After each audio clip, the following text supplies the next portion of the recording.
अभिषेक भारती आपको गोली मार दे तो वो भी सही होगा, क्योंकि अभिषेक भारती के लिए आप खतरा बन रहे थे। अभिषेक भारती ये आत्मरक्षा का तर्क दे अधिकार तो सकता है। लोकतंत्र हाँ, मुझे भी बिल्कुल, देता है। बिल्कुल। अगर कल को मैं कहता हूँ कि किसी कोई एक आदमी सनक गई उसकी कि नहीं मेरे आदिवासी भाई को उसने गोली मारी, मैं भी इसको गोली मार देता हूँ, तो क्या वो भी जेन्युइन हो जाएगा?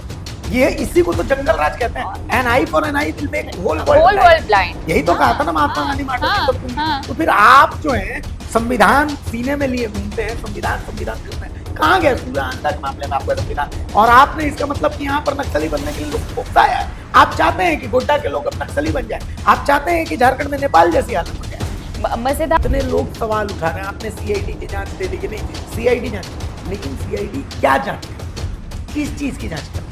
अब तक वो जांच कहाँ गई और सीआईडी के ट्रैक रिकॉर्ड क्या है? जेएसएससी सीजीएल की सीआईडी देख लीजिए, अब कंफ्यूज है, अभी तक कंफ्यूज है। आंखें में जमीन घोटाले की सीआईडी जांच कर रही है आपके सामने। तो जब सीआईडी सक्षम होती, अगर सक्षम होती। जोहार भारत मित्र देख रहे हैं आप, मेरा नाम अभिषेक भारती और हमारे साथ सहयोगी आरती भी है। सूर्य हांसदा का मामला जिसे फिलहाल झारखंड भूल चुका है, कुड़मी के एसटी इंक्लूजन के विवाद के बीच आदिवासी समुदाय और कुड़मी समुदाय सूर्य हांसदा के इंसाफ को लेकर के एसटी और कुड़मी एक साथ थे, लेकिन फिलहाल अचानक से ये जो रेल टेका है और कुड़मी के एसटी इंक्लूजन की मांग को लेकर के फिर से ये पूरा समुदाय दो फाड़ नजर आ रहा है और सूर्य हांसदा के इंसाफ की लड़ाई भी कहीं बहुत पीछे छूटती नजर आ रही है। इसी बीच बीजेपी से राज्यसभा के सांसद दीपक प्रकाश रांची में एक प्रेस कॉन्फ्रेंस करते हैं। इस प्रेस कॉन्फ्रेंस में वो एसटी आयोग की रिपोर्ट का हवाला देते हैं। इस एसटी आयोग की रिपोर्ट में बहुत कुछ ऐसी बातें हैं जिन बातों पर ऐसा लगता है कि राज्य सरकार की मुश्किलें बढ़ सकती हैं।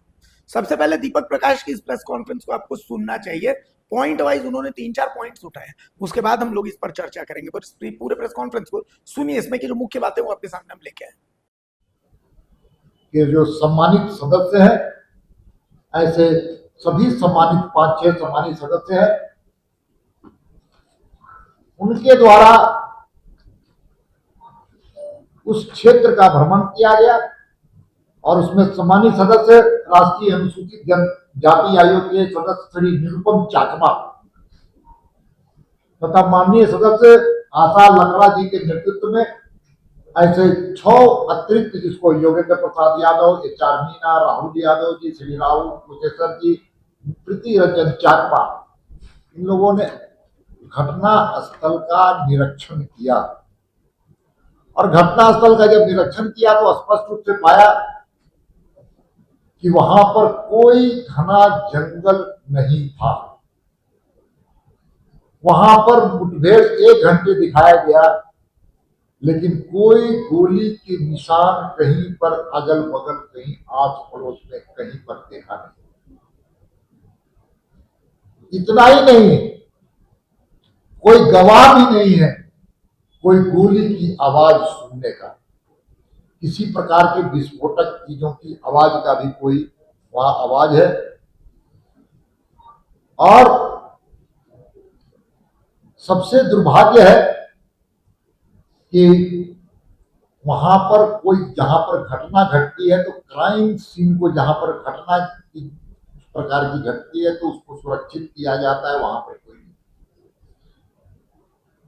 और जब ये लोग गए तो वहां पर एसआईटी के जो प्रमुख है, जिनों के माध्यम से कहा गया, एसपी ने कहा कि एसआईटी के नेतृत्व में गोली चला है, मुठभेड़ हुआ है, वो भी उपस्थित नहीं हुए। संबंधित थाना प्रभारी भी वहां पर कोई उपस्थित नहीं हो पाए और पूरी तरह से मामले को दबाने के लिए साजिश रची गई है। ये उनके रिपोर्ट में कई जांच के तथ्यों से चीजें स्पष्ट हुई है। ये अनुसूचित जनजाति समाज के हितों की संरक्षण करने के लिए बना हुआ आयोग, और इस आयोग की जो अनुशंसा होती है उसको राज्य की सरकार या संबंधित संस्था को मानने के लिए नैतिक जिम्मेवारी होती है, उसकी मॉरल रिस्पॉन्सिबिलिटी होती है। और इससे रिपोर्ट में जब मैंने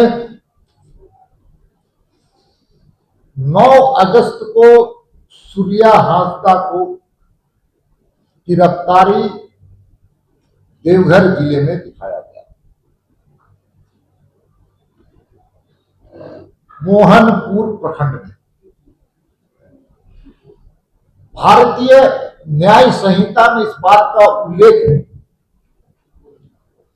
कि जिस समय किसी की भी गिरफ्तारी होती है तो संबंधित जुडिशियल अफसर के पास उसको ले जाकर के उसको पेश किया जाता है। लेकिन 9 तारीख को गिरफ्तारी दिखा गई देवघर में, लेकिन कोई जुडिशियल अफसर के पास ले जाकर के उसको पेश नहीं किया। 10 तारीख को गोड्डा ले जाया गया,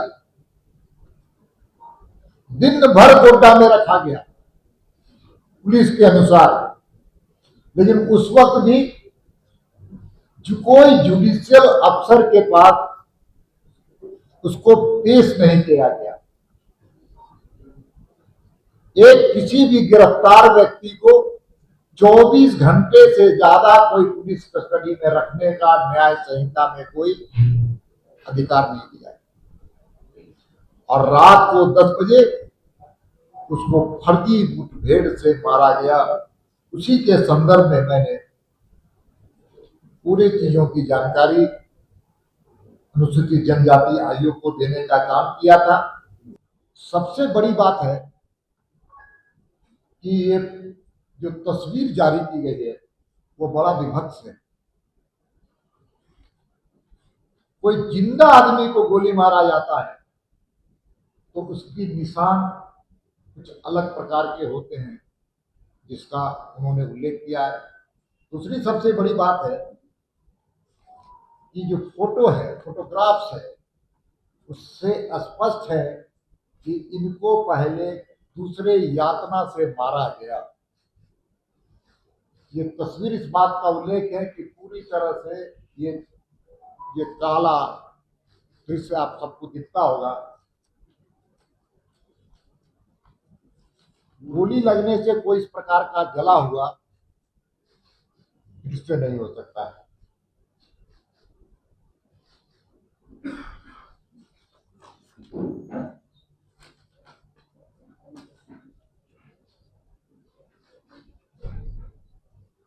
गोली लगने से कोई इस प्रकार का जला हुआ साक्ष्य उपस्थित नहीं हो सकता।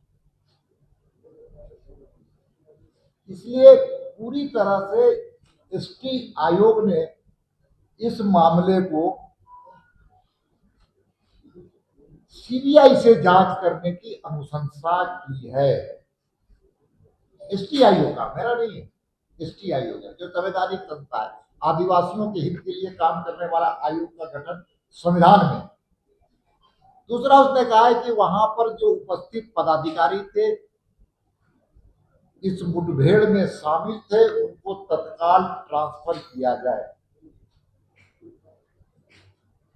और उस परिवार को सुरक्षा प्रदान किया जाए। लेकिन दुर्भाग्य से राज्य की सरकार इस पूरे मामले को घोल मोल करते हुए दबाने का काम कर रही है। इसलिए सीआईडी के माध्यम से इसकी जांच की घोषणा की गई। मैं महामहिम के पास गया था और कहा था कि अगर सीआईडी की जांच हो रही है और सीआईडी की जांच हो रही है तो जांच में सबसे पहला अगर किसी होगा तो वो जांच करने की पहली कड़ी होगी, वो होगा उस क्षेत्र का थानेदार जहां पर घटना घटी। फिर वहां के संबंधित एसआईटी का जो इंचार्ज है, ये लोग उसमें जांच के घेरे में आएंगे।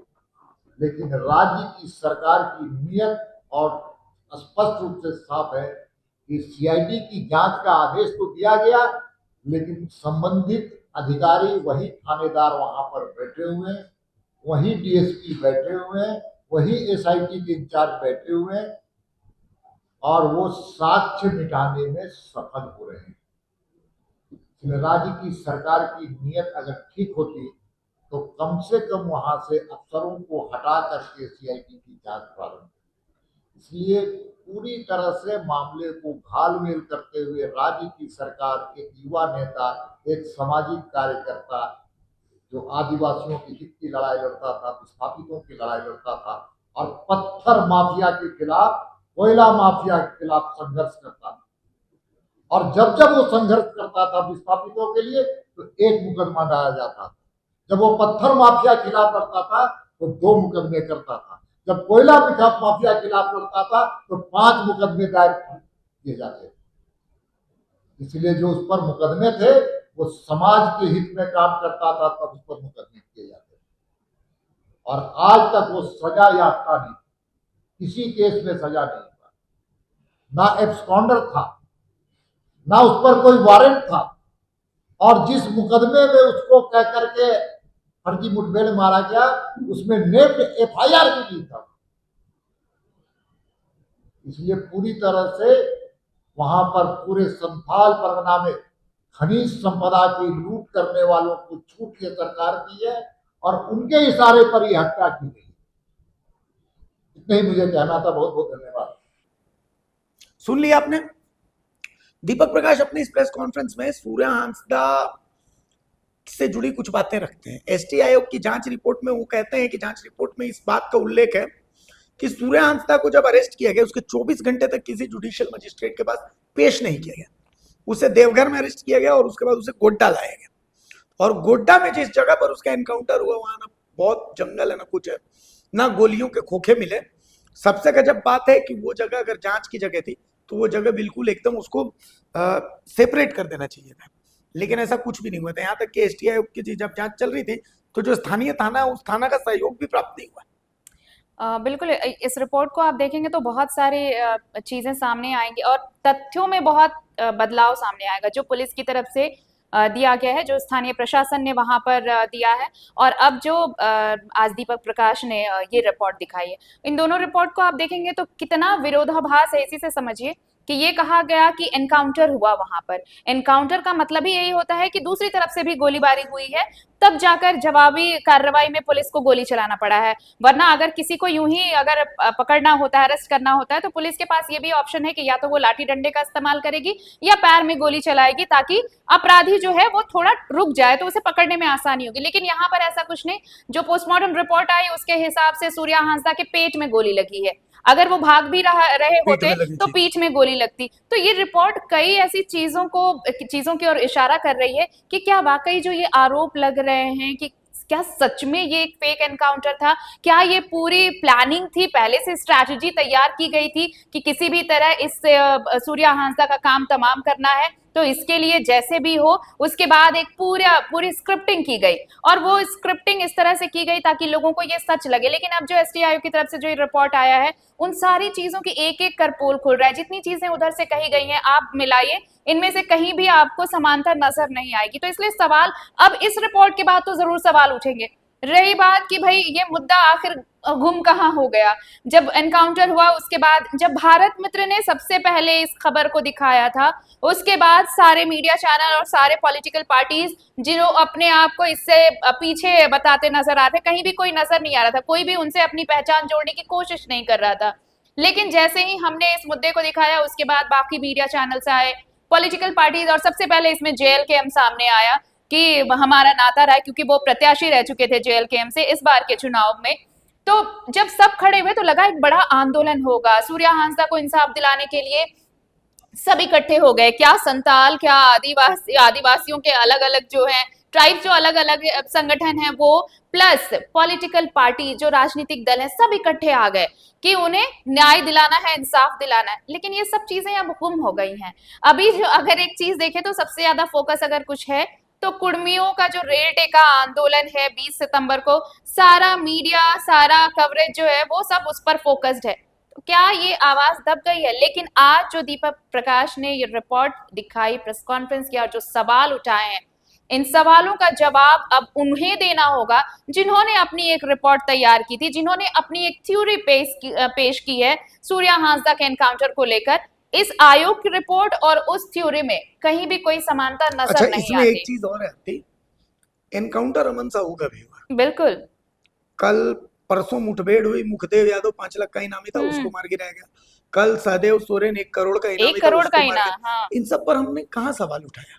जो जेन्युइन है उसको लेकर के तो हम पुलिस के साथ हैं, पुलिस का सहयोग कर रहे हैं।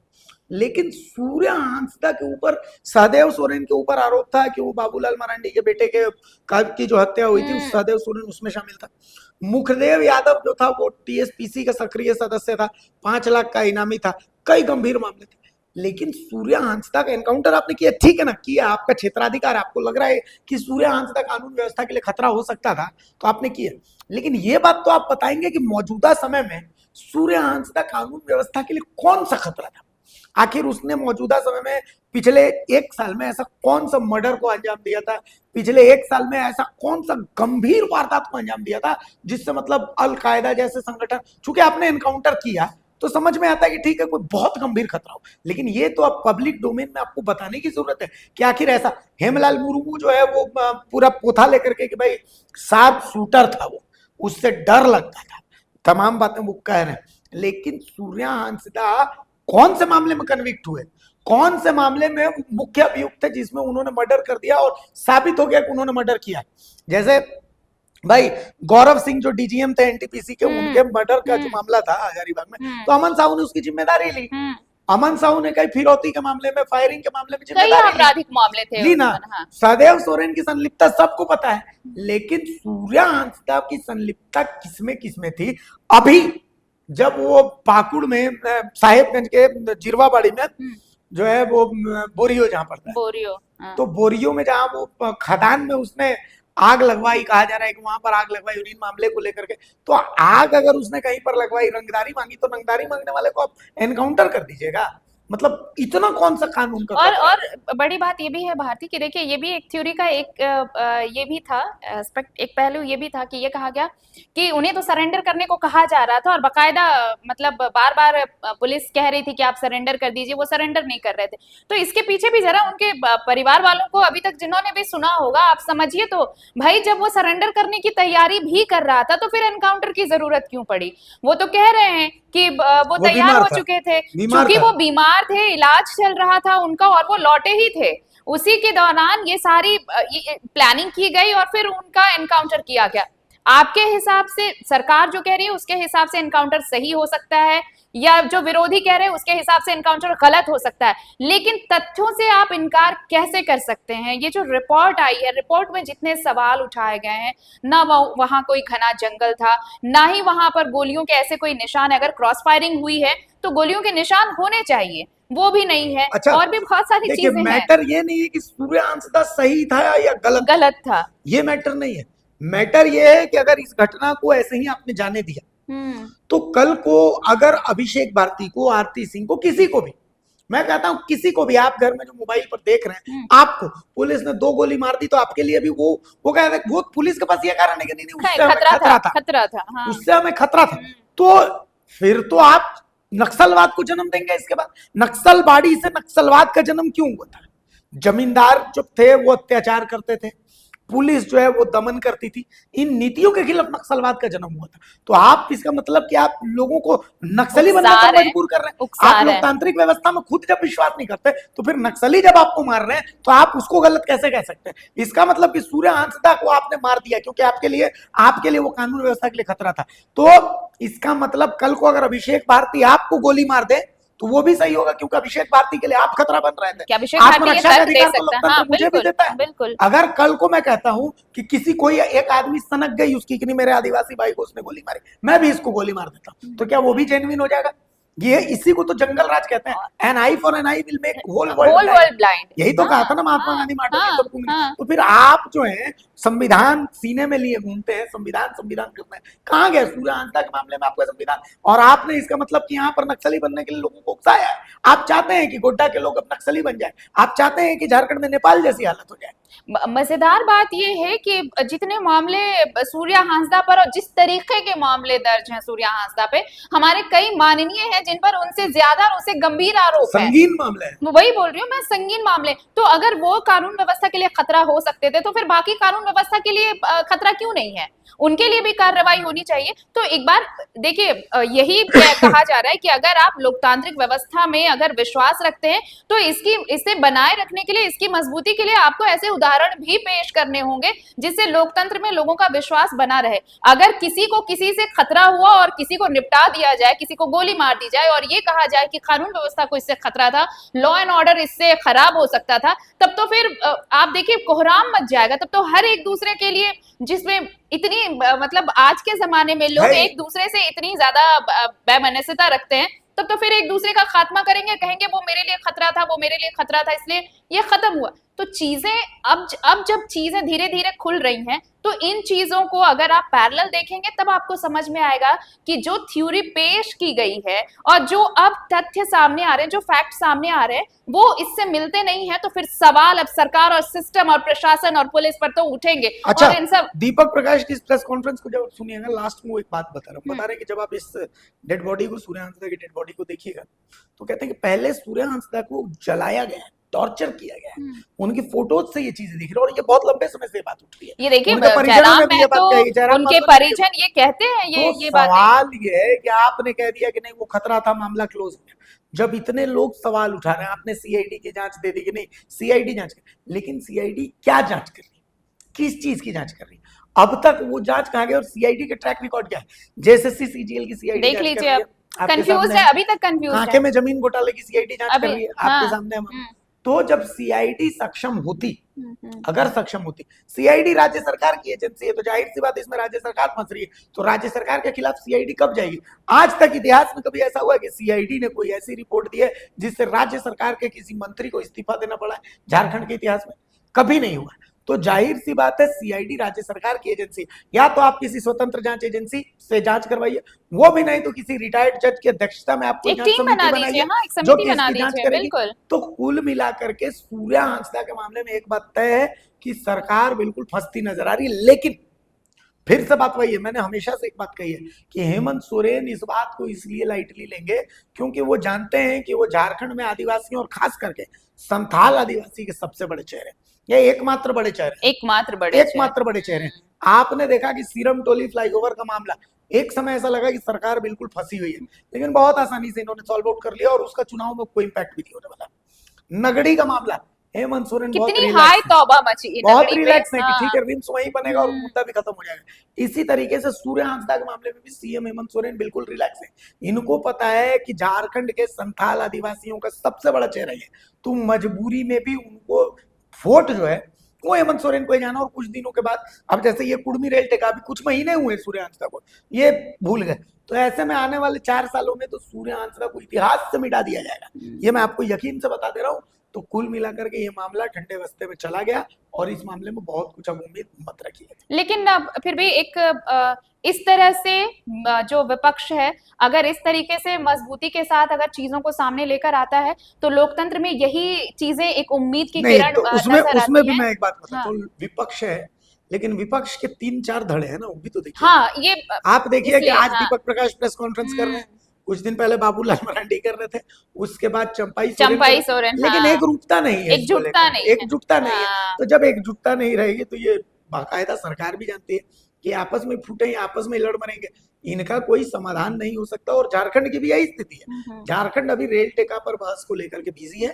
सूर्य हंसदा का प्रकरण अब खत्म हो चुका है और आने वाले कुछ सालों में ये प्रकरण बिल्कुल इतिहास से भी रबर से कैसे मिटा दिया जाएगा। तो कुल मिलाकर के दीपक प्रकाश ने प्रेस कॉन्फ्रेंस तो की, लेकिन सवाल यह है कि 20 तारीख तक अभी बहस तो कुर्मी एसटी है या ओबीसी है, इसको लेकर के ही चलेगी। सूर्य हंसदा की बहस अब बहुत पीछे रहेगी। संघर्ष का जो कहें कि जो टॉपिक होता है, जो विषय होता है, वो हर हफ्ते दर हफ्ते या 10 दिनों बाद बदलता जाता है। इसका एक छोटा सा एग्जांपल देखिए, और पीछे वाले अभी क्या है, चले जाते हैं। सोशल मीडिया पे सबने पोस्ट किया मैच का बॉयकॉट, और फिर चुपे से मैच देखने वाले भी वही लोग थे। अब मुझे तो भारत ऐसा ही देश है। सबसे मजेदार बात है कि भाई अगर आप देखेंगे नहीं तो फिर उनका व्यू रेटिंग आएगा कैसे? आप देखिए मत ना, आप सपोर्ट कर रहे हैं, आप देख रहे हैं मैच बस को। तो कुल मिला के बस वैसा ही मामला सूर्य हंसदा का भी है। सूर्य हंसदा को लेकर के सोशल मीडिया पे भले कितना भी माहौल बना लिया गया था, अब तो आने वाले समय में सब इस मामले को भूल भी गए। अभी फिलहाल कुर्मी एसटी है कि एसटी, हाँ, अभी संघर्ष है कुर्मियों का, इतिश्री हो चुकी है, खत्म। जोहार, नमस्कार।